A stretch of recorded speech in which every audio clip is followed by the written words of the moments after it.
turn around and the disruption of oil and gas trade is going to speed up people using renewables instead.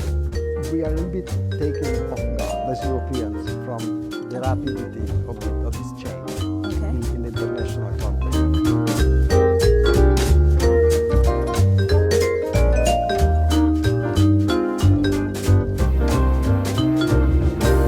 So here we are, Laura, continuing our conversation on economic policy, the new economic policy in the new world. I'm always thinking about the story you told me about Clinton telling you, you told me the US could not grow more than 2.5%. It was your fault. So maybe we should start our conversation with kind of productivity and debt, productivity and the fiscal policy of the United States when you were heading the Council of Economic Advisors and then the National Economic Council. So growth rates projections depend upon a projection of productivity, and they depend upon a projection of the labor force. It's much easier to project the labor force than productivity. At the time that I was with President Clinton, his first term, the productivity growth in the US was stumbling around, and 2.5% growth assumed a 2% productivity growth, which seemed reasonable. What happened really was a productivity surprise. It really was a surprise to everyone. It was a surprise to the Federal Reserve. It was a surprise to the US government. It was a surprise to the world. And it really came from the internet revolution, which began to really show up in the productivity throughout the economy. So I was telling President Clinton, based on previous productivity, and it was very, very important because we were under pressure to come up with a plan from the Republican Congress to balance the budget in 5 years. And as the productivity numbers got better, I said to the president, we'll be able to do this. They don't know that, but we will be able to do this because the productivity is going to be much stronger than we thought. So we ended up with a budget deal that did bring over time not just a reduced deficit, but a balanced budget. And it all came from the productivity growth. And the productivity growth significantly came from the internet revolution. This is fantastic. And let's bring us to today's situation in which there is uncertainty about productivity, uncertainty about employment, because the AI, some people think they may dent the employment. Yes. I know that we should never get lessons from history, but we can still look at history and get analysis. Yes. What are your thoughts about the current situation? So, first of all, I think one lesson from that period is that there might indeed be a productivity increase from the new technology. It may not be short-lived, or it may be very short-lived. It may last for a decade, it may last for 5 years. So there is a lot of uncertainty, both about the size and about the duration, the timing. I think it's fair, given that the AI revolution is it's considered to be the major technological revolution of maybe ever, and certainly of this moment. There are reasons to interpret that this will lead to a productivity increase, and most people are predicting it. So the debate then becomes how fast will that occur, and how big will it actually be? So there are a group of economists who think, it won't be that great, and it may last only 4 or 5 years. I think the evidence suggests that we should be a little more optimistic. So if I were advising a president right now, I would say, let's do some scenario analysis. Let's assume a much higher productivity growth rate from, say, 3 to 5. Let's just assume it and sort of see how the budget looks and how employment looks and how inflation looks. So I think given the uncertainty and the magnitude of the revolution, we should I would advise scenario analysis if I were an economist advising the president. And people are doing it. The scenarios are not necessarily optimistic. Scenarios on the fiscal side are actually pretty Yes. dour Yes. for reasons Yes. independent of productivity in a way, also more political. May I, actually, you told me also another important fact of your tenure under Clinton, that Greenspan was really opposing a large surplus of the government on Yes. the ground that they would create public ownership of the economy. So there is this Yes. relation between politics and the Yes. market. Yes. Now, we don't have the surplus today, but there is a relation between politics and the market that goes Yes. in different ways. Yes. What do you think about that thing? Well, I personally think Greenspan really did a disservice to the fiscal policy of the United States, because by what he said is, I do not think the U.S. government should be running a surplus. What Al Gore wanted to do very clearly was take that surplus and put it into a fund for Social Security, because Social Security right now is just run out of the general revenues, and it's going to go bankrupt. Social Security will go bankrupt now. So Al Gore wanted to put it in a fund for Social Security. What did Greenspan? Greenspan said, oh no, the government cannot have a fund and own things. Therefore, we should have a big tax cut.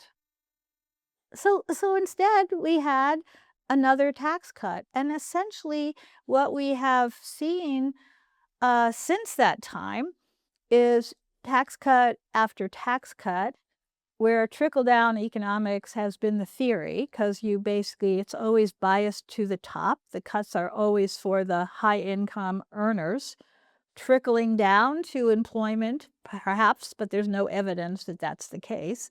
And essentially, also traditional policy, making the government smaller, because there is in the United States, and I would say in the Republican tradition, let's make the government smaller. We can make the government smaller by reducing the tax revenues of the government. The government doesn't have money, it can't spend. Starve the beast. They starve the beast thing. Right. It was an interesting aspect. I think at this point, the administration is clearly stating that the traditional trade-off, guns versus butter, at this point is the guns, what we really should do. Yes. The butter, we don't have the energy to Medicare, to go into Social Security. This is like according to recent statement of the president. So how do you see a way out of this, especially for Europe, where we always thought that our social system was actually a complement to a good economy? Like we always thought that our welfare system was a way to enhance competitiveness, risk-taking, mobility, flexibility. At the end of the day, also the satisfaction of people in what they do. The satisfaction of people, right. So the life of people, the livelihood of people, yes. So will Europe be able to resist to this new kind of a very strong approach that bring back all teams in a very shameless way, like radical way? We should think about guns. No, the rest can be done with tax cuts. I think that, first of all, in the United States, it is true that the current administration is significantly increasing defense spending as a share of total spending, no doubt. Which will happen also here, by the way. We will be forced. Right. So you're being forced to do that because, and you've embraced it understandably, because you cannot rely on the U.S. or on NATO with the U.S. in the future. So you need to have a defense industrial base buildup. That has to happen. Okay. In the U.S., we are basically financing this, frankly, by borrowing from everybody, including from Europe. So I think there's a great irony here, and maybe Europeans don't understand it, that when European investors buy U.S. government debt, and they buy a lot of U.S. government debt, they're funding the U.S. government's priorities. They're funding the war. They're funding the decision to cut Medicaid. They're funding the decision to have tax cuts for the very wealthy. Okay, so it really is the flow of capital coming from Europe, and it's a tragedy for Europe because that funding could be directed to Europe. So I am very hopeful that the fragmentation of Europe, in particularly in its capital markets, will adjust so that more of the savings of Europe stay in Europe. May actually another anecdote. I was a young professor at Yale. We were talking about the scarcity of U.S. debt. There was to lead. Remember at the time The scarcity of U.S. There debt. was not enough treasuries. Exactly, to use because this like it looks like a different world, right? different world. And in a way, it is the shift of the U.S. from an admirable place with democracy and scarcity of debt to something else. Yes, because the U.S. I think had the role when it helped to create, I won't say the only creator of the multilateral rules and order after World War II. And part of this was indeed to create U.S. assets from the federal government that actually could be bought by the rest of the world. We were providing, in a sense, an investable asset for the rest of the world, okay? And we considered that to be good for the U.S., but also good for the world. The U.S. just depends on that ability of U.S. government bonds to actually bring in the capital the U.S. needs to finance what it wants to do. It's the mindset, the reason for doing it is totally different. I completely agree. We have seen the U.S. moving from self-proclaimed, but also in fact provider of insurance for the world, the safe asset, to a relative risk economy that can only survive if it makes its own risk attractive. Right. So, making clearly there is a sense in which U.S. equities are doing so well. So people may still come in and buy that, but it's still a different attitude there. It's no longer the safe asset provider. It's so a couple of things here. Number one, yes, the U.S. equity market has been strong, but there are many, and a growing number of observers that think that the valuations are overdone and that the role of a few firms, maybe 5 or 6 firms, maybe 7 at most, sometimes called the Magnificent Seven, that the whole value of the stock market rests on their shoulders, okay? So I think there's a lot of risk in those equity investments. Now, if you go to the bond-like instruments, besides the U.S. government debt, the 10-year debt, the 5-year, the 1-year, there is a huge explosion of what's called private credit. That is not in the banking system. It's in non-financial banking system, unregulated, unregulated. And boy, is that risky. That is very risky. So going from the safe asset to attractive risk is risk. Risk is risk. So people also taking the risk, they should know that can go. And there is also a political risk, a policy risk there, because at some point, I wonder whether you have thought about it. You have been working a lot on globalization, whether you can really think of going through trade wars and threats and conflicts, leaving capital flows so freely flowing as capital so freely flowing as we have now, whether somebody will have the temptation to say, that's enough, let's tax the foreigners, let's stop certain flows. Do you have any views on this aspect? Well, first of all, this is a very important question, but I do want to say, even on the safe, liquid U.S. government debt, okay, that's supposed to be liquid, safe, no default risk. All 3 credit agencies have downgraded the U.S., okay? So there is more risk now in U.S. government debt. If you look at anything like the debt to GDP ratio, you just get worried, okay? So I want to say that's riskier than it used to be, okay?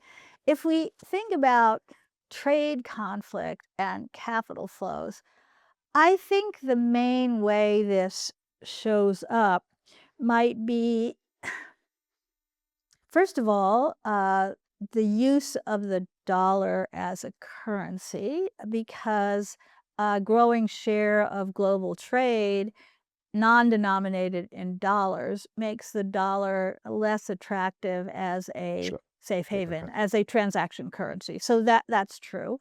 The second thing is, I would say, having to do with foreign direct investment flows. So the notion of friendshoring, or of basically encouraging one kind of international capital, that is foreign direct investment, to go to your geopolitical allies and not to your geopolitical enemies. That actually is starting to happen. You can see not just the trade flows changing, But also but the capital flows changing as well. I cannot really let you away from this conversation without touching one of your maybe bigger passion, which is environment and climate. How do you see the world recompacted into something sensible around, sort of defending at least some of the good progress made at some point? I want to go back to my days in the Clinton administration, because Vice President Gore was an early leader in the climate area. In fact, he negotiated the Kyoto The Kyoto Protocol, Protocol. and that was passed by many countries, but not by the United States, because the powerful oil and gas industry in the United States basically stopped it. So we do have a counter political force in the United States. It's very powerful, and it's become more powerful over time as a result of fracking and all the rest of it. So the U.S. is now self-sufficient in oil and gas. That's it. We're it. And I think it means that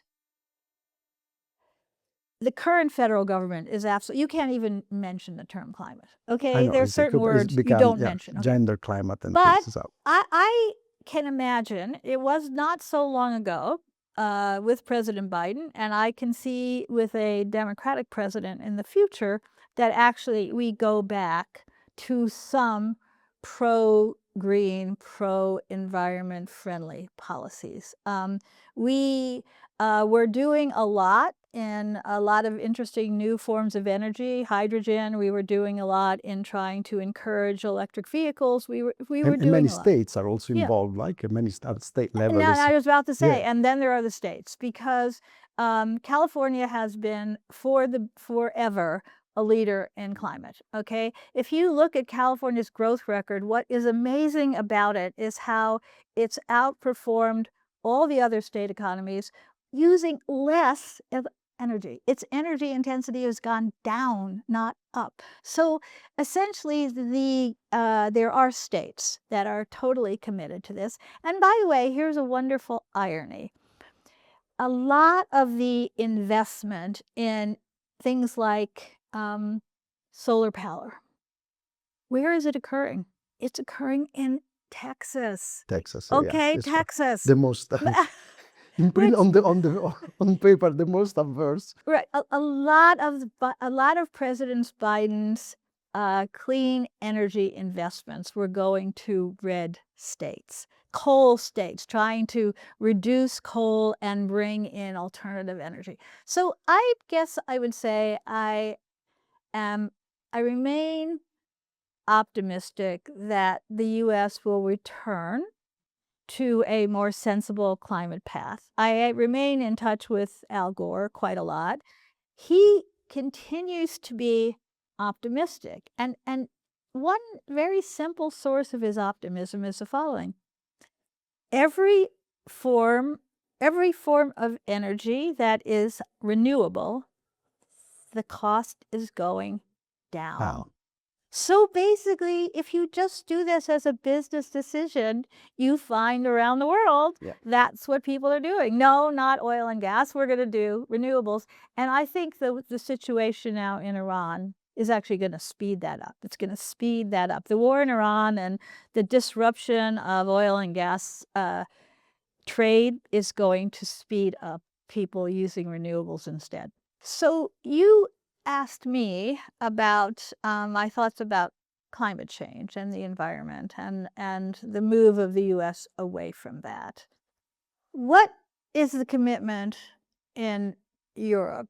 Is Europe moving forward? Is it slowing down? Is it working with other countries? I'm trying to get a sense of the commitment to the policies to promote a green economy or to promote renewables. Talking about commitment in Europe at this stage is a strong word, in the sense that at this point, clearly, we are a little bit taken off guard as Europeans from the rapidity of this change in the international context. I see different business interest in this, sometimes contradictory, sometimes pulling back, sometimes pushing on. What we see as a possible way out, it will be unavoidably a little bit of a sense of coalition of the willing. Now, here there is a bifurcation. The coalition of the willing can be done in such a way that is the vanguard to do something better. So like is a way to show and aggregate others over time along the path of saying, promoting again even more investment in renewable energies, which to me seems a necessity, together with rethinking the whole energy. So the coalition of the willing as a vanguard to aggregate even more would be a good path for Europe. There is the temptation to go the other way around. Coalition of the willing as variable interests that come together on single item. We don't talk to each other much, and we also become very vulnerable to external interests coming in and try to divide. So at this point, energy will be one of these big So what would be an example so of... I'm not, so we have a big school here in the EUI with the School of Regulation. I think they're very much, they've always been proposing sensible ideas how to rethink energy in Europe. There is hope that the energy chapter will be actually aggregating the right way. At this stage, I only see a little bit of confusion. But you have... I cannot do any But of course, because of what's happened with Russia and gas, because of what's happened now with Iran and the war, this sort of sense that Europe needs its own energy security transition, and that it seems like the only option is renewal. But think about the past. We had this idea of when gas was ruling. Here in Florence, we had this idea of having a ring around Europe that would serve all the countries, to which in a competing way, different producers would connect. Then they run against national interest. I'll secure the energy future of Italian by making a pipeline to Russia. My pipeline is different from your pipeline. So the point is that is where we are there. Whether we go coalition of the willing of this kind of pipeline, like a pipeline, like saying that those are our interests, and we just go for it, and forget about the fact that we are Europe as a whole that could do much better by acting together. So this is where I see the instability coming, whether even the most convinced people about national identity, sovereignty, must recognize that there is a common problem. The question, a common problem. How do we solve it?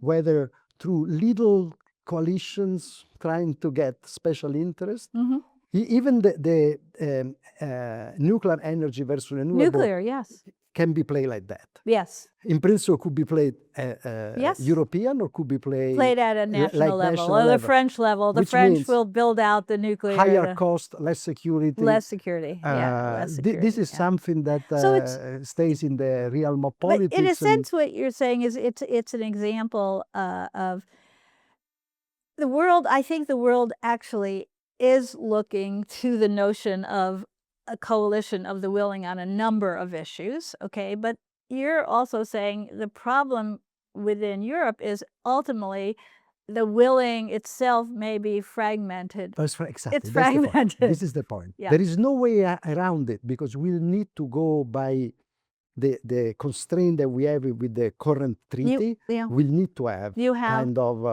overcome veto. But on the other hand, you could do it a very different way. And this is what worries. On the other hand, the situation is so critical. No, if not now, when? If not now, when? Right. And I do actually think that, there was just a very important new study done by a major, I think, insurance agency. If you look at the costs of these climate events that are occurring that have basically, they're huge. They're huge. And that in itself may become more of an incentive to do something. The businesses are saying, we can't. We can afford it. We can't afford this kind of situation. And I realized in the last year, I talk relentlessly and obsessively of Europe, talking about the US. The US has become basically the mirror that may allow us to understand a little better what at this point Europe is facing. Clearly, we need to respond to this new world in a way that makes sense and sort of help us keeping going in a sensible way, along the trajectories that there is no reason to think that is towards decline or dismissal or whatever.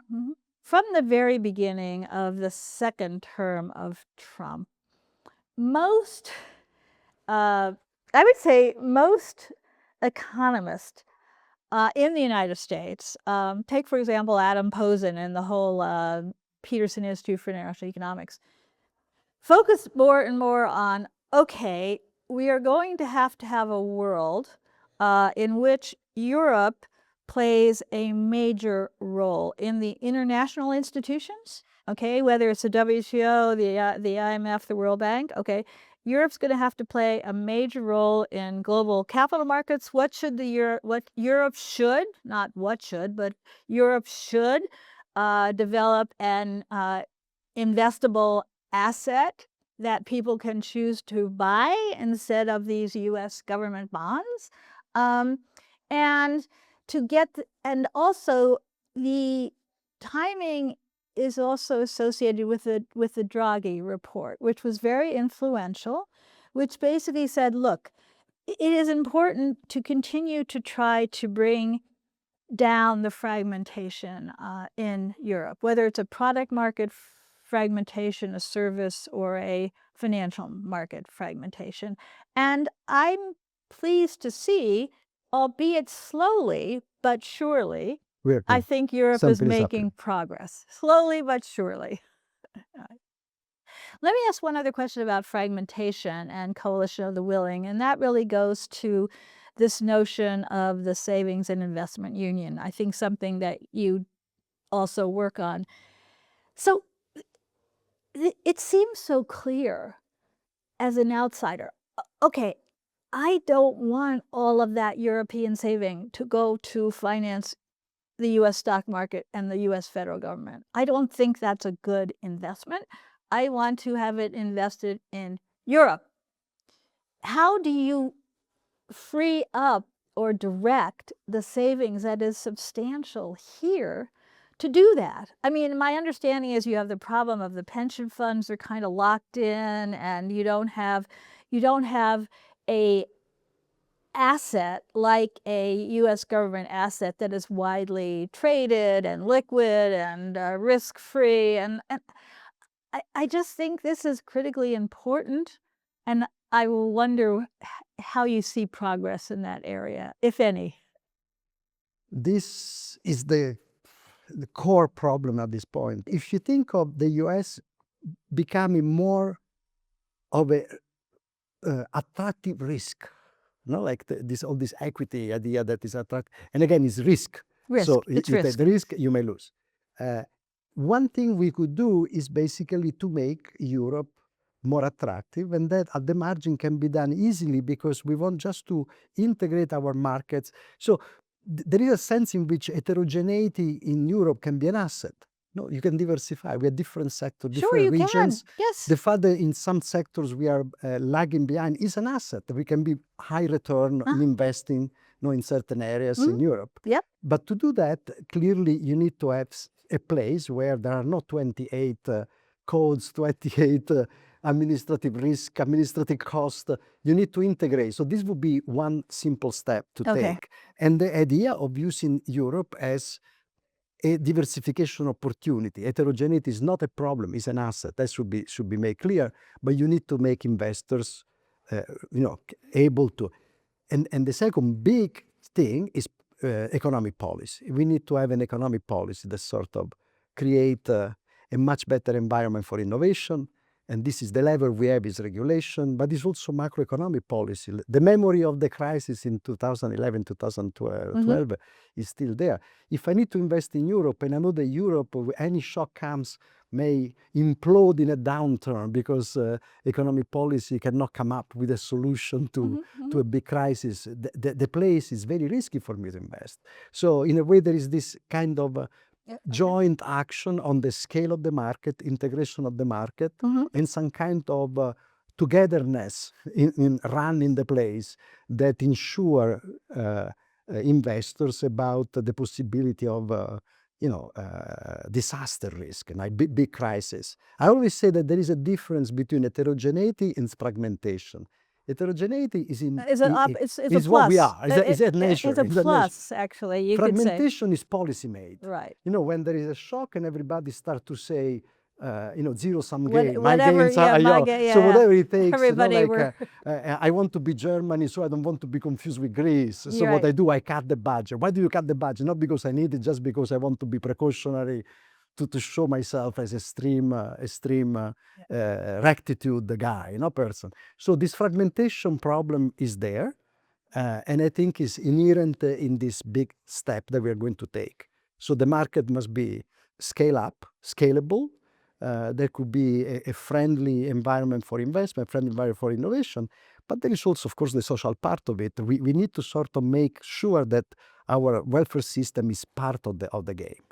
In a way that makes all this kind of idea of flexibility of the market, of access to jobs, especially by young people. An aging society needs a huge investment of the young generation. That's what we need.